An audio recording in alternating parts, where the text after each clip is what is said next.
Cumprimentamos a todos com a paz de nosso Senhor e Salvador Jesus Cristo. Estamos iniciando mais uma EBD na TV. Eu sou o pastor Henrique, moro atualmente em Americana, São Paulo, antes morava em Imperatriz, Maranhão. Se você deseja nos convidar para estarmos aí, entre em contato conosco. Meu telefone ainda é o mesmo de quando eu morava em Imperatriz, com DDD 99, e o telefone 991520454. É TIM. Meu e-mail, Henrique LHAS, @hotmail.com. O telefone da minha esposa, irmã Edna, é 19, DDD de Americana, São Paulo, 19, telefone 98448-2187. Estivemos agora em Macapá, no Amapá, passamos ali 15 dias, fizemos palestras com o tema de ansiedade e depressão. Foi uma bênção, muita gente curada, muita gente liberta, salvação, foi uma maravilha. Estivemos ali na Igreja Evangélica Assembleia de Deus, Missão Pentecostal, estivemos lá também com o pastor Gaia, com o pastor Dario, foi um trabalho maravilhoso e esperamos brevemente retornar. Vamos então à nossa lição. Nós estamos estudando neste trimestre das revistas da CPAD com o tema Os Princípios Divinos em Tempos de Crise, a reconstrução de Jerusalém e o avivamento espiritual como exemplos para os nossos dias. Bom, oficialmente esta é a revista escolhida pela CPAD para este trimestre. É um trimestre especial. Alguns estão estudando o trimestre passado, outros estão estudando outros trimestres, outros estão estudando as revistas dos jovens, como adultos, e as dos adultos passaram para os jovens. Então, cada um teve liberdade de fazer como queria fazer, como foi aí combinado entre as igrejas. Nós, então, estamos estudando nesta revista, que é a oficial para este trimestre.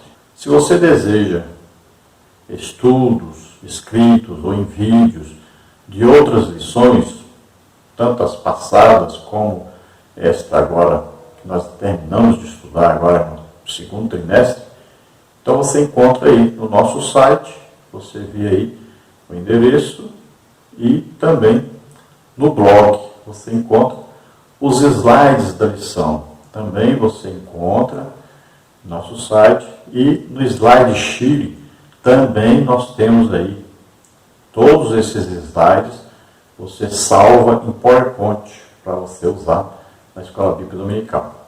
Vamos então à nossa lição de hoje, a lição número 4, que tem como título A Construção do Templo Enfrentou Oposição.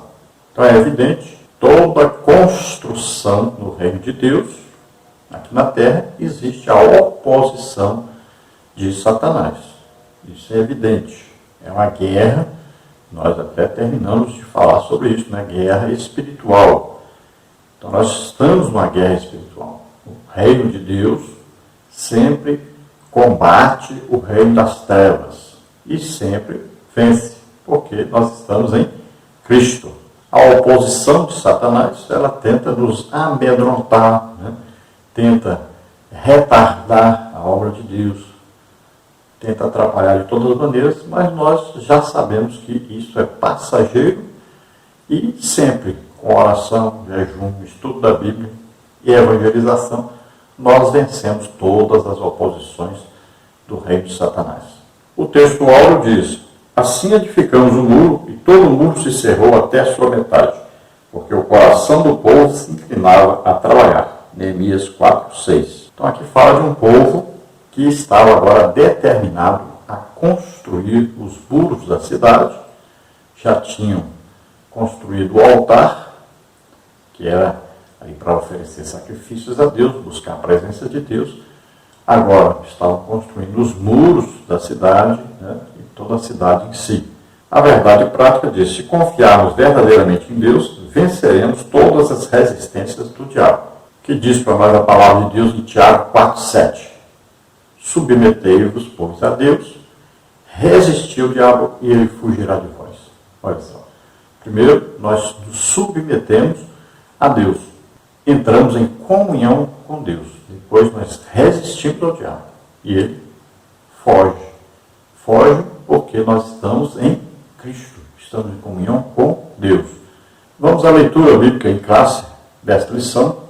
Está no livro de Esdras, capítulo 4, versículos 7, 9, 11 a 13, 15, 16 e 21 a 24.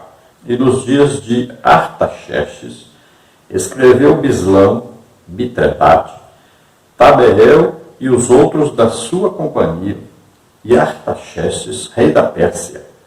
E a carta estava escrita em caracteres aramaicos e na língua siríaca. Então escreveu Reum, o chanceler, e Sinzai, o escrivão, e os outros da sua companhia, Dinaitas e Arfasaquitas, Tabelitas, Afarcitas, Arquevitas, Babilônios, Susanquitas, Deavitas e Elamitas. Este, pois, é o teor da carta que ao rei Artaxerxes lhe mandaram. Teus servos, os homens daquém do rio, e em tal tempo. Saiba, ó rei, que os judeus que subiram de ti vieram a nós, a Jerusalém, e edificam aquela rebelde e malvada cidade, e vão restaurando os seus muros e reparando os seus fundamentos. Agora saiba, o rei, que, se aquela cidade se reedificar, os muros se restaurarem, eles não pagarão os direitos e os tributos e as rendas, e assim se danificará a fazenda dos reis. Para que se busque no livro das crônicas de teus pais, e então acharás no livro das crônicas, e saberás que aquela foi uma cidade rebelde e danosa aos reis e príncipes, e que nela houve rebelião em tempos antigos, pelo que foi aquela cidade destruída. Nós, pois, fazemos notório ao rei que, se aquela cidade se reedificar e os seus muros se restaurarem, desta maneira não terás porção alguma desta banda do rio. Agora, pois, dai ordem para que aqueles homens parem, a fim de que não se edifique aquela cidade, até que se dê uma ordem por mim. E guardai-vos de cometerdes erro nisso. Por que cresceria o dano para prejuízo dos reis? Então, depois que a cópia da carta do rei Artaxerxes se leu perante Reum e Sinzai o escrivão e seus companheiros, apressadamente foram eles a Jerusalém aos judeus e os impediram à força, de braço e com violência. Então cessou a obra da casa de Deus, que estava em Jerusalém, e cessou até o ano segundo do reinado de Dario, rei da Pérsia. Lembrando então aos irmãos que o altar havia sido restaurado, agora precisava ser construído o templo. Veja bem, primeira coisa, restaurar a comunhão com Deus. Houve agora a união do povo em torno da construção do templo em Jerusalém.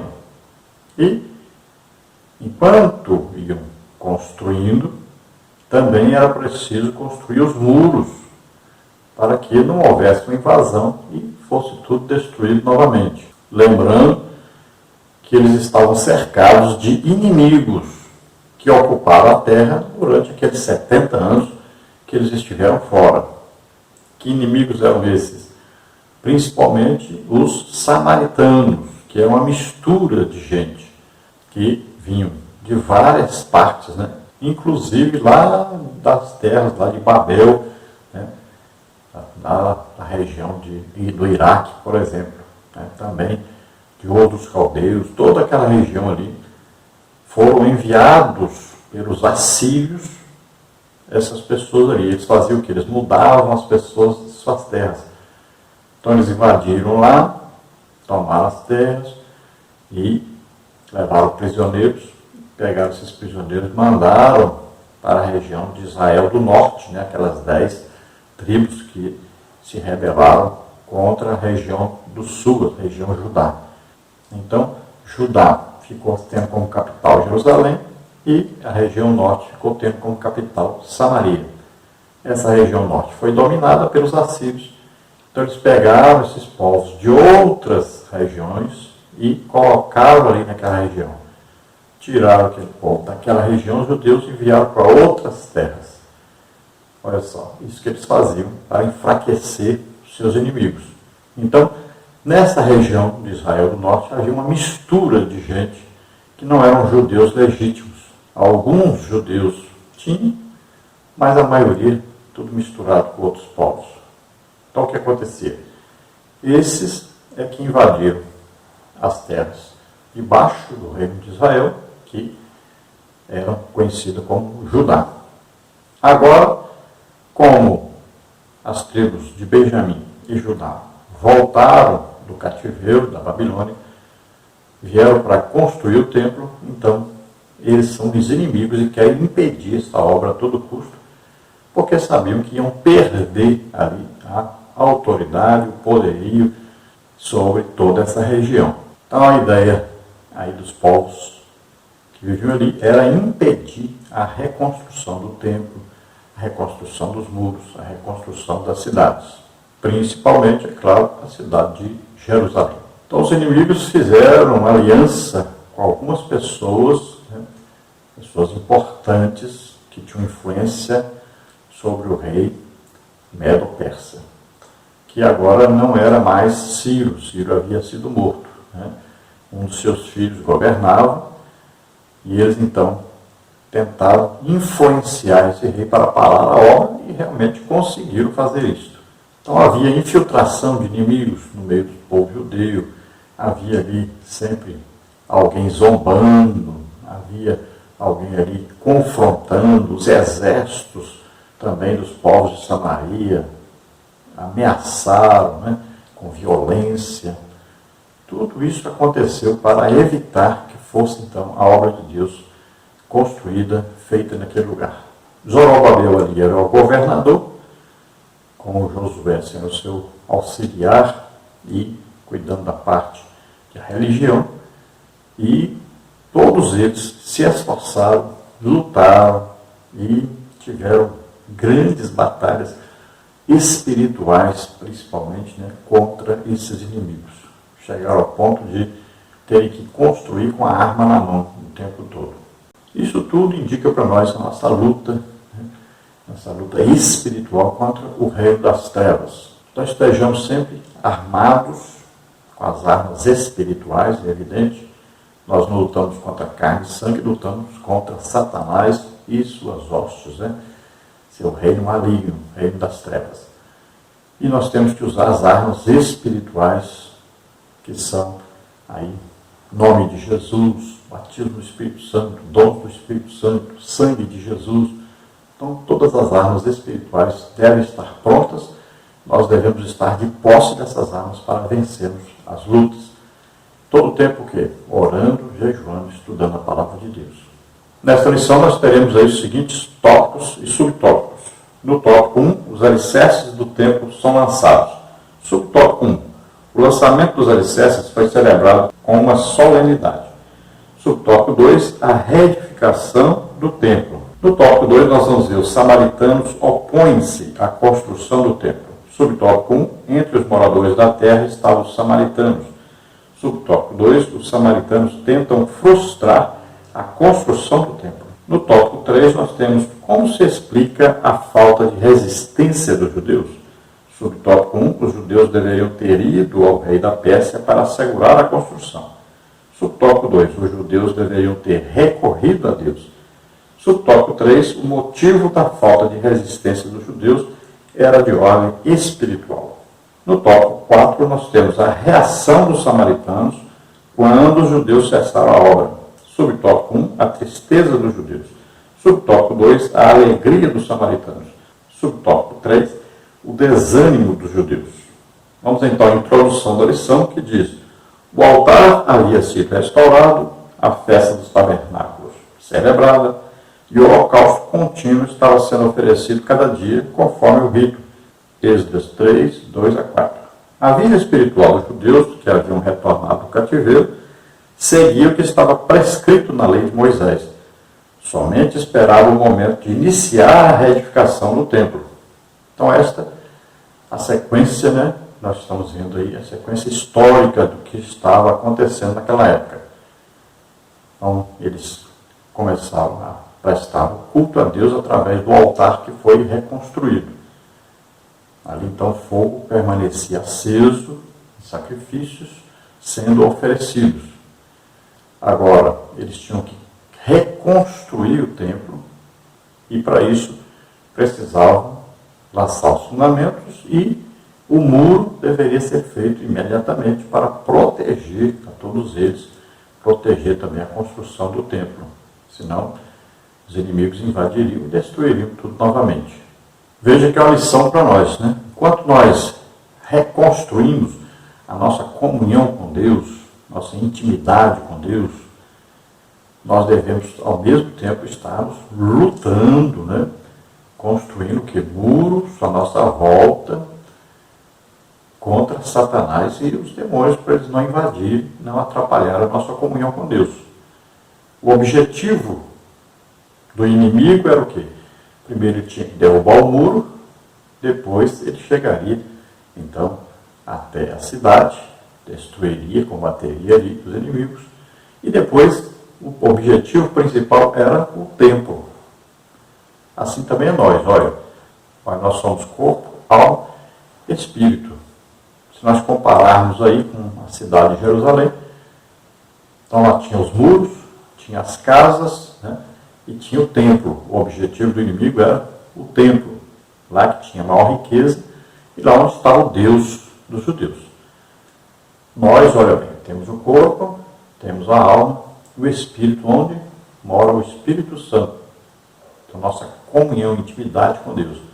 O inimigo é procurar penetrar através do corpo, atingir a alma e depois chegar ao Santo dos Santos, né? Ao templo de Deus em nós, que é o nosso espírito. Então a visão dele é esta. Então nós temos que manter o nosso corpo, né? Aí sempre em santificação, nossa alma sempre alimentada com a palavra de Deus e o nosso espírito sempre alimentado pela oração. O corpo, muitas vezes, precisa de um jejum para se manter em santidade e se manter afastado dos pecados da carne, das atrações dos 5 sentidos, né? Olha, visão, audição, paladar, olfato e o tato.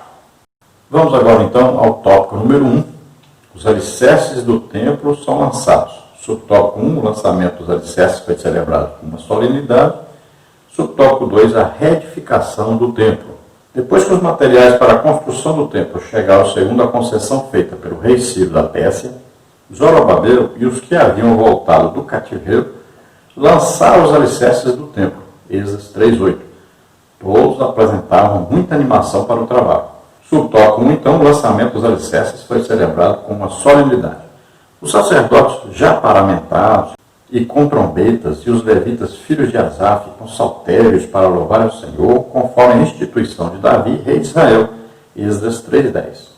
Todos os que assistiram ao lançamento dos alicerces expressaram seus sentimentos com tão grande júbilo que as suas vozes se ouviam de muito longe. Esdras 3:12 e 13. Então, agora, com a chegada dos alicerces para a construção do templo, grandes pedras, tudo cortada direitinho, tudo feito ali de uma maneira especial para a construção do templo. Agora, o material estava aí, eles olhavam para o material e tinham que agora tomar providências para a construção do templo.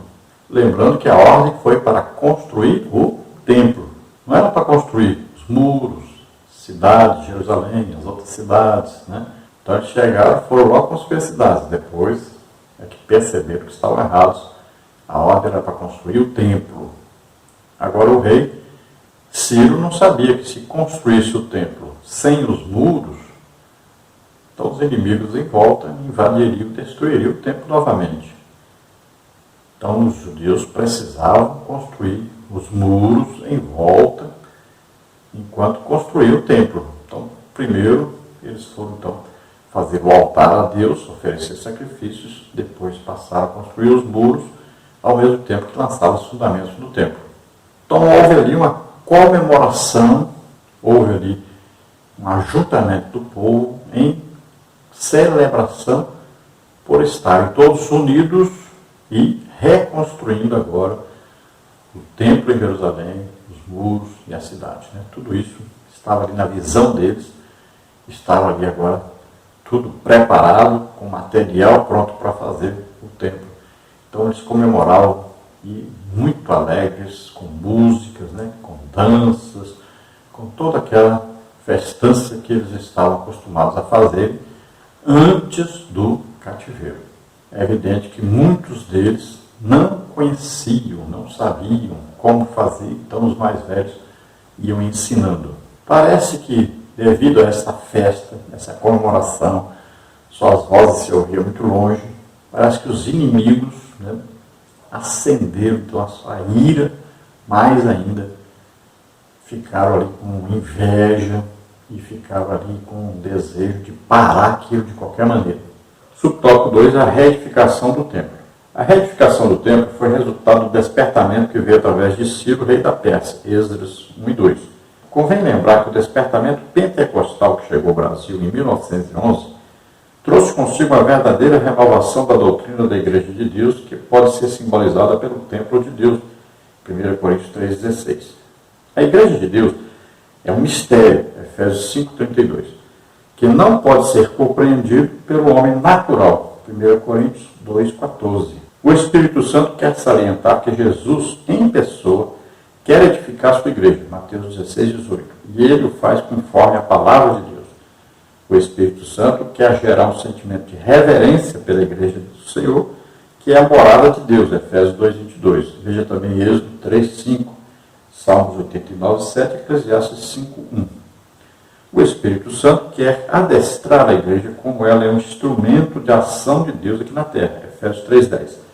Deus tem um trabalho para cada servo seu na grande obra de evangelização do mundo, Marcos 13,34.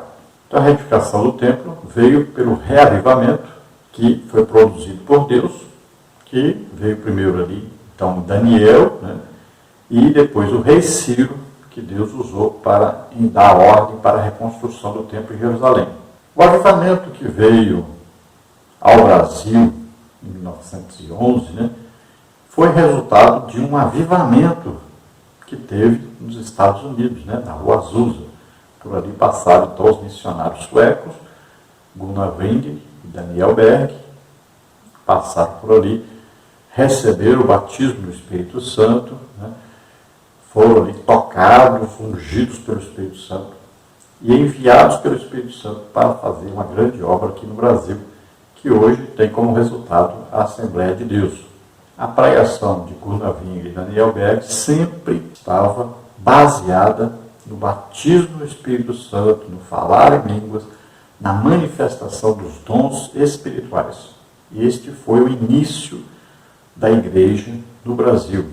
O início baseado na Bíblia, baseado principalmente no livro de Atos dos Apóstolos.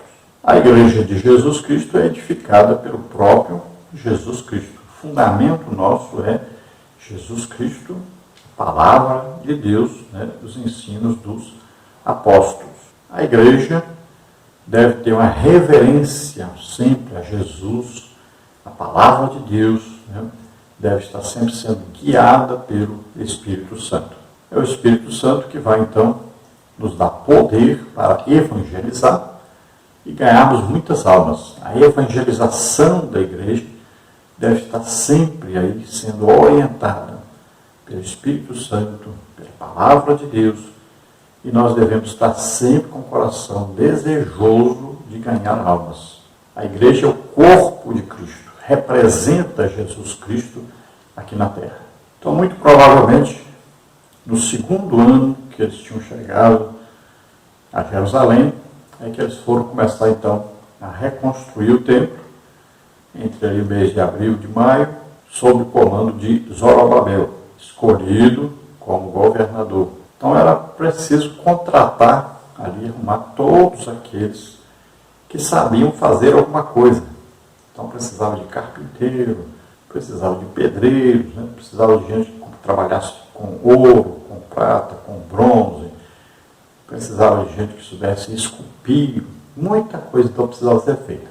Tinha que ter gente especialista no corte de pedras, no corte de madeira.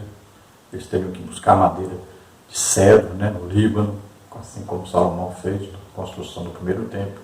Também era preciso muita honestidade, santidade daqueles que arrecadavam dinheiro, todo o material, coordenavam todo o trabalho. Por isso os sacerdotes foram escolhidos para fazer isso, né, os levitas. Aí Jesua ou Josué era o sumo sacerdote nessa época. Então fizeram uma grande festa no lançamento então dos fundamentos do templo. Tópico 2, os samaritanos opõem-se à construção do templo. Subtópico 1, entre os moradores da terra estavam os samaritanos. Subtópico 2, os samaritanos tentam frustrar a construção do templo. Êxodo 4, 4 e 5. Subtópico 1, então, entre os moradores da terra estavam os samaritanos. Quando Nabucodonosor levou o reino de Judá cativo para a Babilônia, os samaritanos passaram a morar na terra. Estes eram descendentes de uma mistura de gente que o rei da Síria tinha deslocado para a cidade de Samaria, depois de ele ter levado as 10 tribos do reino do norte em cativeiro para a Síria, segundo de Reis 17, 23. Eram pagãos que haviam sido ensinados acerca do Deus de Israel. Assim os samaritanos continuavam servindo a seus deuses, mas também temiam o Senhor, segundo de Reis 17, 23 a 33. Então, entre esses moradores que estavam ali ocupando, né, as terras de Judá, de Benjamim, estavam os samaritanos, que eram agora uma mistura de gente. O pessoal misturado, alguns judeus, outros misturados, que vieram de outros povos, de outras nações, que foram enviadas pelo rei da Síria, quando dominou aquela parte norte de Israel, que é chamada Israel, com capital em Samaria. Por isso são chamados samaritanos. Estes estavam na terra, mas quando eles chegaram, então os leões começaram a comer as pessoas.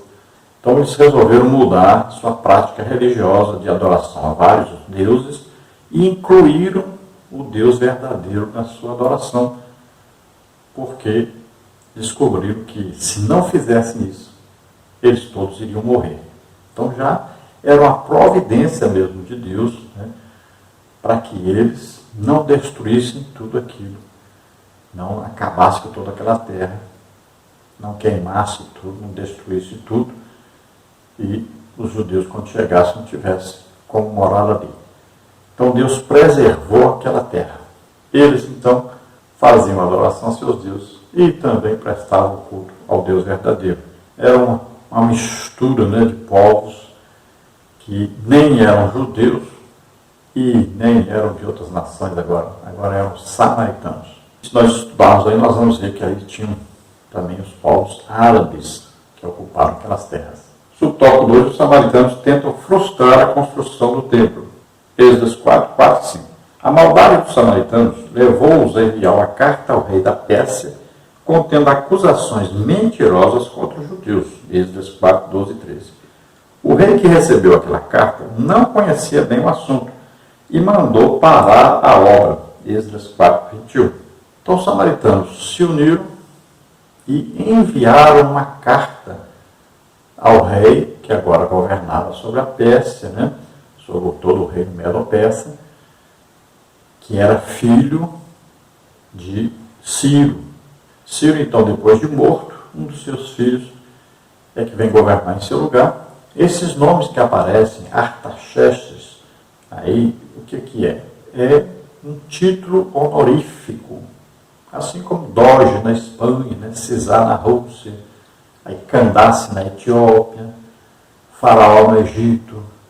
Então é um título honorífico. E quem governava geralmente eram os reis, os seus filhos que passavam depois a governar depois deles. Então, muito provavelmente agora Cambises, né, que governava. Então eles escrevem uma carta a este rei. Como ele não conhecia bem do assunto, foi consultar os escritos antigos, as crônicas dos reis, descobriu que antes, né, Jerusalém realmente era uma cidade forte, protegida, um povo forte que governava sobre muitas nações, e descobriu também que um dia eles foram dominados, se rebelaram, né? Então foram invadidos e levados cativos para a Babilônia.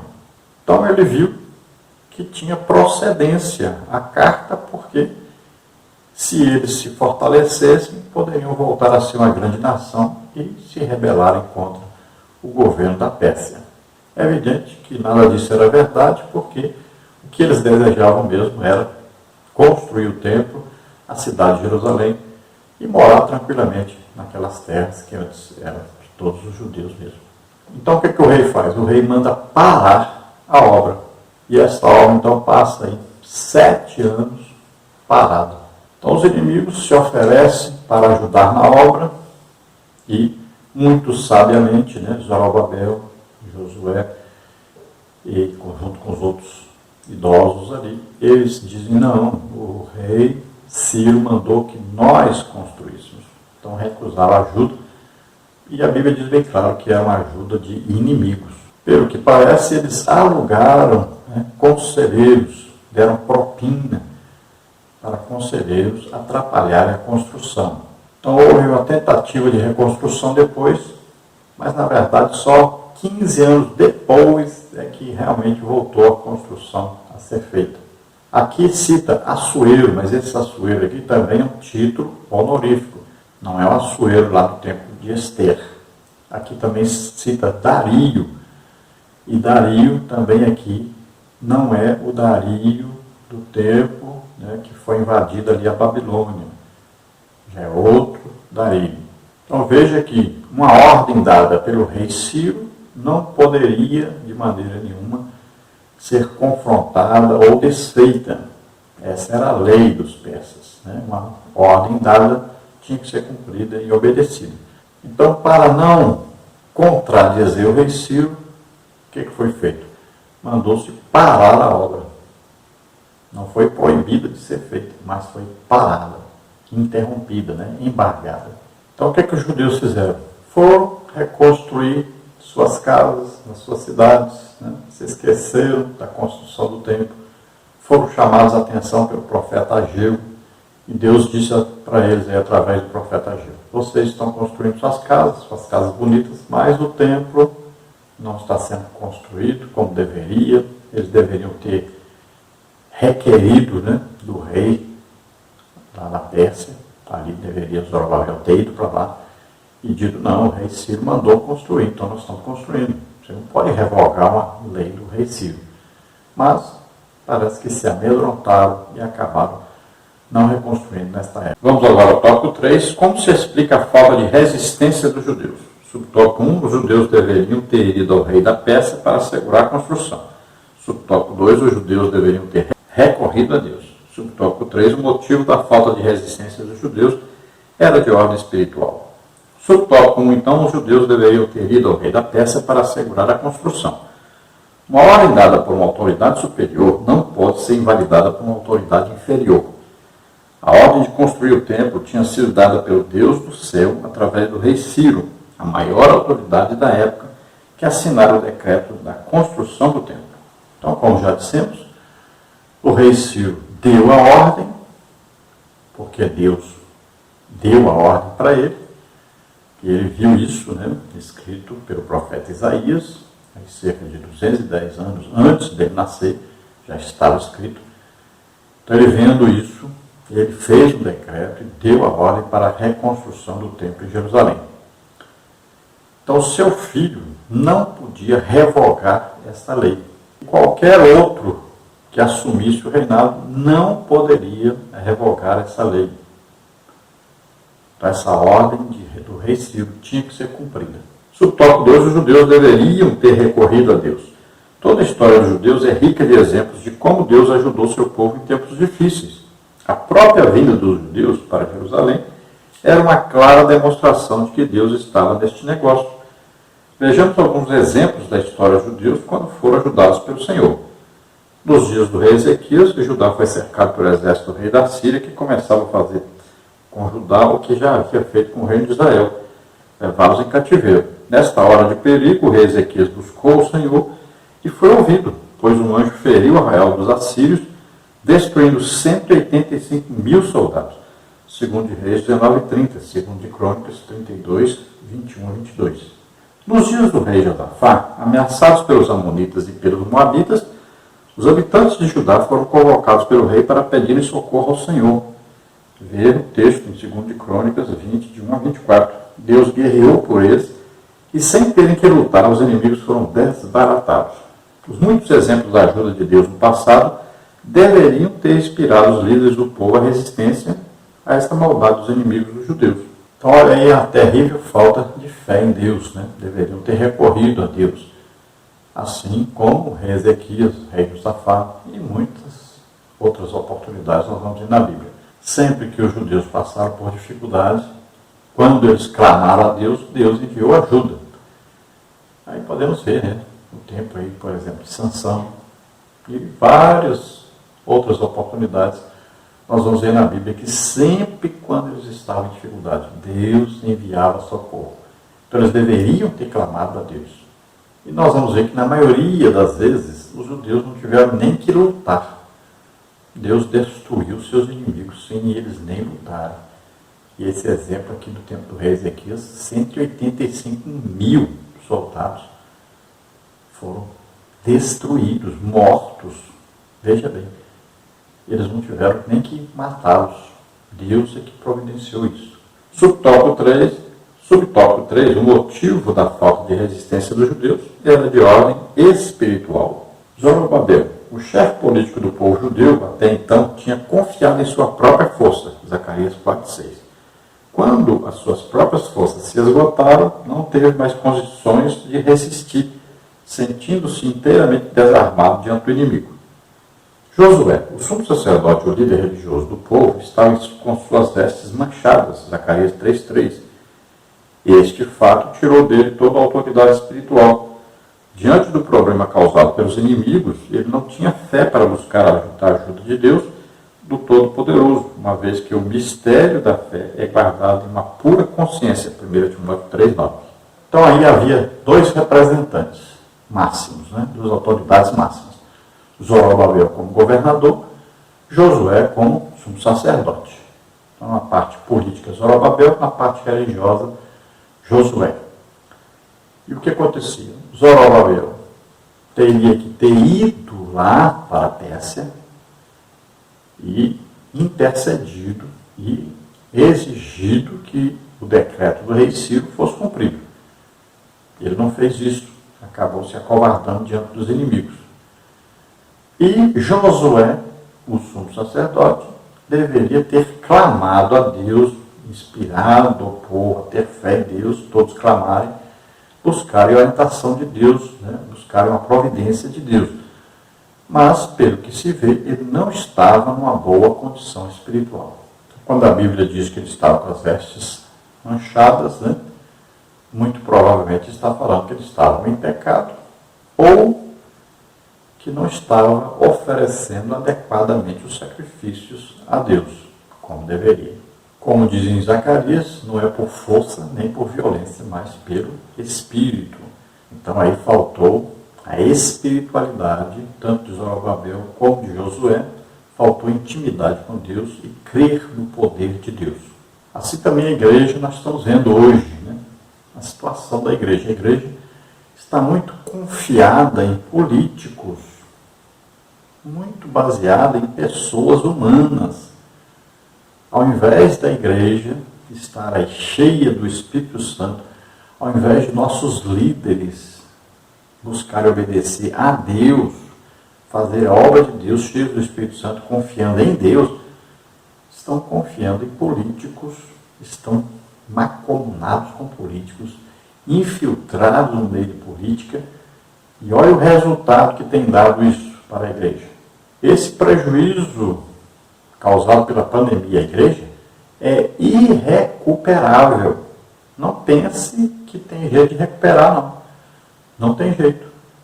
Quantas almas deixaram de ser salvas?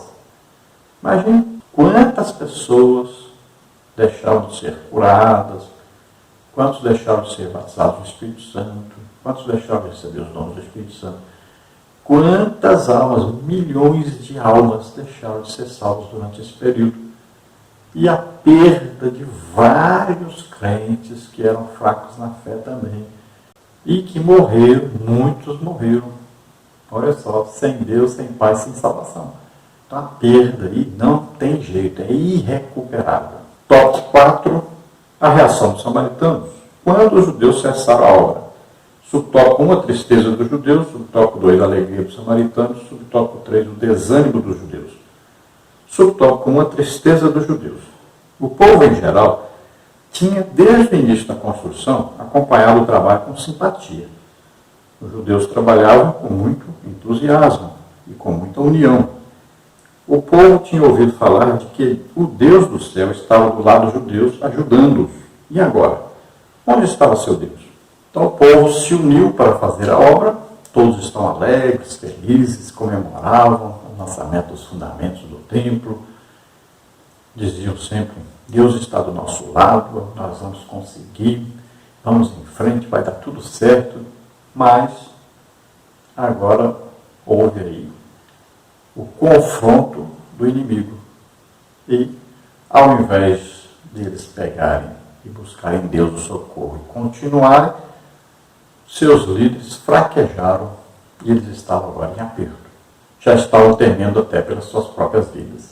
Subtópico 2, a alegria dos samaritanos. Os inimigos dos judeus regozijavam-se grandemente. Certamente os conselheiros foram parabenizados pela sábia e competente ação. Porém, o gozo de ímpios é de pouca duração. O gozo dos filisteus que haviam prendido Sansão terminou em tragédia, como está em Juízes 16, 25 a 31. A alegria dos sacerdotes que alugaram Judas para atrair Jesus foi de curta duração. Com a ressurreição de Jesus, seus problemas se agravaram. Mateus 28, de 11 a 15. Então, o que aconteceu aí? Os samaritanos ficaram tudo comemorando, parabenizando os conselheiros que conduziram todo aquele processo, de enviar uma carta mentirosa ao rei dos persas, conseguiram embargar a obra, estavam aí comemorando, estavam alegres, felizes, mas eles não sabiam que mais tarde tudo seria realizado de acordo com a vontade de Deus. Nós vamos ver então na Bíblia que sempre o inimigo comemorou quando conseguiu impedir alguma coisa que Deus estava fazendo, conseguiu impedir o povo de Deus de crescer. Mas logo em seguida Deus dá um escape, Deus vem com providência e sempre Deus é o vencedor. O povo de Deus está em Cristo, então é mais do que vencedor.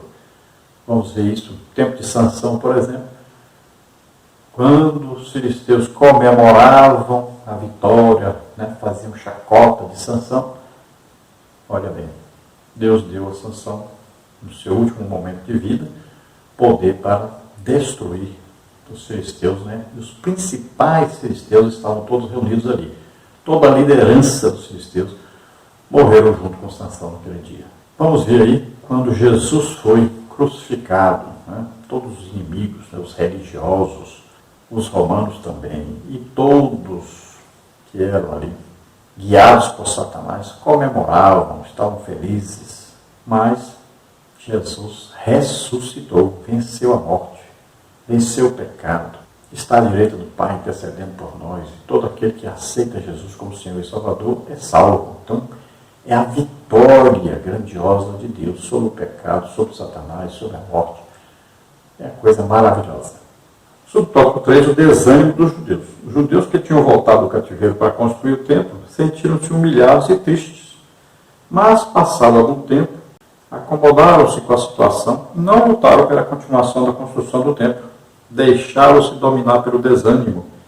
O desânimo é uma das mais eficazes armas usadas por Satanás contra os crentes. Lutemos contra o desânimo em nome de Jesus.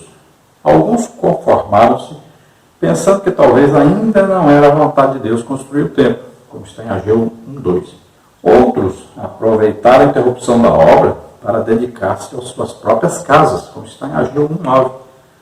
Outros chegaram a faltar com as suas obrigações espirituais, deixando de contribuir para a casa de Deus, Ageu 1:6.